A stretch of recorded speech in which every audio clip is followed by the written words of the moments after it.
बिस्मिल्लाहिर्रहमानिर्रहीम। अस्सलाम वालेकुम। कुवैत उर्दू न्यूज़ के साथ मैं हूं मोहम्मद उमर। आज की इस वीडियो में कुवैत से कुछ ताज़ा तरीन न्यूज़ अपडेट शामिल करते हैं।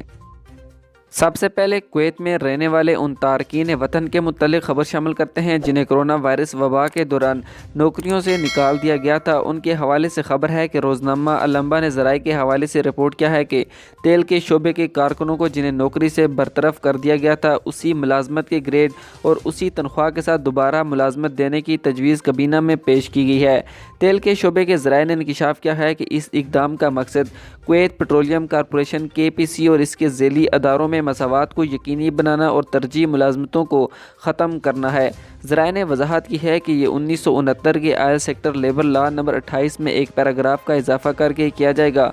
ज़राए ने बताया है कि तजवीज़ में कहा गया है कि वर्कर को मुलाजमत से बरतरफ होने के बाद से 5 साल ज़्यादा का अरसा नहीं गुजरा होना चाहिए जब तक कि उसे कोई ऐसी नौकरी ना मिले जिसके ज़रिए इसने तजर्बा हासिल किया हो जो नई मुलाजमत पुरानी मुलाजमत से मिलती जुलती या मुमासर रखती हो। इसके अलावा तेल के शोबे में अपनी साबका मुलाजमत के आखिरी 2 सालों में नाक़िस या कम कारकर्दगी की वजह से दर्जा बंदी हासिल ना की हो वो तो शख्स दोबारा नौकरी हासिल करने का अहल होगा।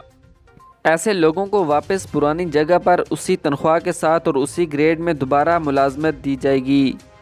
अगली खबर शामिल करते हैं कि कुवैत की मारूफ कंपनी सहारा एयर कंडीशनिंग सोग में डूब गई। सहारा एयर कंडीशनिंग कंपनी के मैनेजिंग डायरेक्टर एजाज़ अहमद सरफराज इंतकाल कर गए।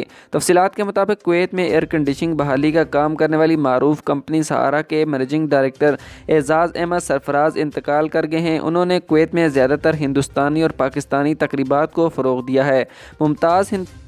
मुमताज़ भारतीय बिजनेसमैन और सहारा एयर कंडीशन कंपनी के मैनेजिंग डायरेक्टर एजाज़ अहमद सरफराज बुध की सुबह कुवैत के एक अस्पताल में इंतकाल कर गए। मरहुमा ने सोगवारों में अपनी अहलिया मोहतरमा शगुफ्ता कदवाई और बच्चों नदाल अहमद और बिलाल अहमद को छोड़ा है।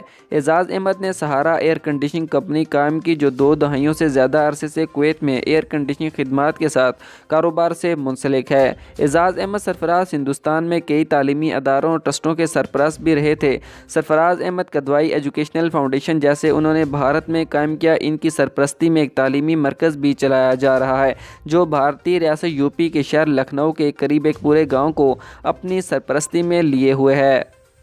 अगली खबर शामिल करते हैं कि PAM ने मज़दूरों की हड़ताल को ख़त्म करने के लिए कानूनी इक़दामात कर दी हैं।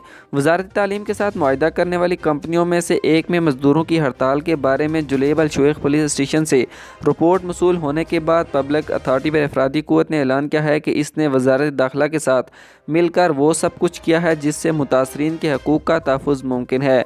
एक मकामी अरबी अखबार के हवाले से एक प्रेस बयान के मुताबिक हड़ताल में शामिल मुलाजमीन को तलब किया गया था और PAM के लेबर रिलेशन डिपार्टमेंट ने इनके तबसरे रिकॉर्ड किए थे और इनसे इनको दरपेश मसाइल के बारे में सवाल जवाब किए गए थे। इसके बाद अहकाम ने आजर और कंपनी के कानूनी मशीर को तलब किया ताकि कारकुनों के शिकायत के हवाले से इनके बयानात रिकॉर्ड किए जा सकें। पब्लिक अथॉरिटी पर अफरादी क़ुव्वत ने इशारा किया है कि इसने वज़ारत तालीम और इसके वाक़े और इसकी वजूहात के बारे में आगाह कर दिया है और हड़ताल करने वालों की तरफ से दर्ज करदा शिकायत के जवाब में कार्रवाई की जानी चाहिए। PAM ने वज़ारत दाखिला से भी कहा है कि वो इस मामले में मुनासिब तरीक़ाकार पर अमल करे।